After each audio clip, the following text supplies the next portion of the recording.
नमस्कार, आप देख रहे हैं न्यूज 31 और मैं हूं आपके साथ किरण।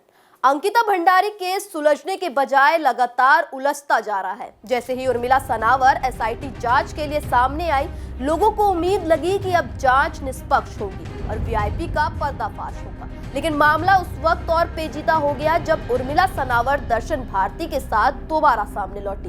दर्शन भारती को बीजेपी के पूर्व मुख्यमंत्री त्रिवेंद्र सिंह रावत का करीबी बताया जा रहा है, जिसके बाद ये चर्चा तेज हो गई कि क्या इस पूरे मामले को पहले ही फिक्स कर लिया गया है। इन सवालों को इसलिए भी बल मिला क्योंकि 9 दिन बाद उर्मिला का अचानक सामने आना, मुख्यमंत्री पुष्कर सिंह धामी की लंबे समय तक चुप्पी के बाद अचानक प्रेस कॉन्फ्रेंस करना और कई दिनों से गायब रहे सुरेश राठौर का अचानक सोशल मीडिया पर वीडियो सामने आना, क्या ये सब महज संयोग है या फिर सब कुछ किसी तय रणनीति के तहत चल रहा है? आपको बता दें, उत्तराखंड की जनता आज भी सिर्फ अंकिता भंडारी के लिए न्याय चाहती है, लेकिन उन्हें इस बात का डर सता रहा है कि कहीं एक बार फिर सबूतों से छेड़छाड़ कर दोषियों को बचाने की कोशिश ना हो जाए।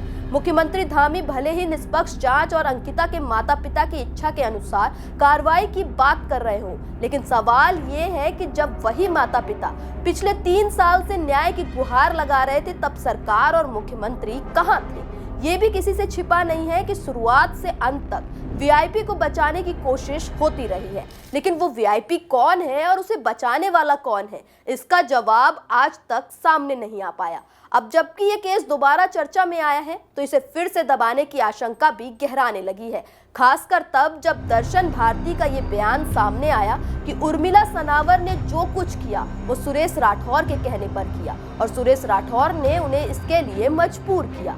सवाल ये है कि दर्शन भारती ने ऐसा बयान क्यों दिया? क्या ये सच है या फिर जांच को किसी और दिशा में मोड़ने की एक और कोशिश? हालांकि अंकिता के माता पिता और उत्तराखंड की पूरी जनता इस आस में है कि इस बार अंकिता को न्याय मिले और वीआईपी का खुलासा हो। अब देखने वाली बात यह होगी कि इस बार जीत उत्तराखंड की जनता की होती है या फिर उन आरोपियों की, जिन्हें हर बार सत्ता और बल के दम पर बचा लिया जाता है।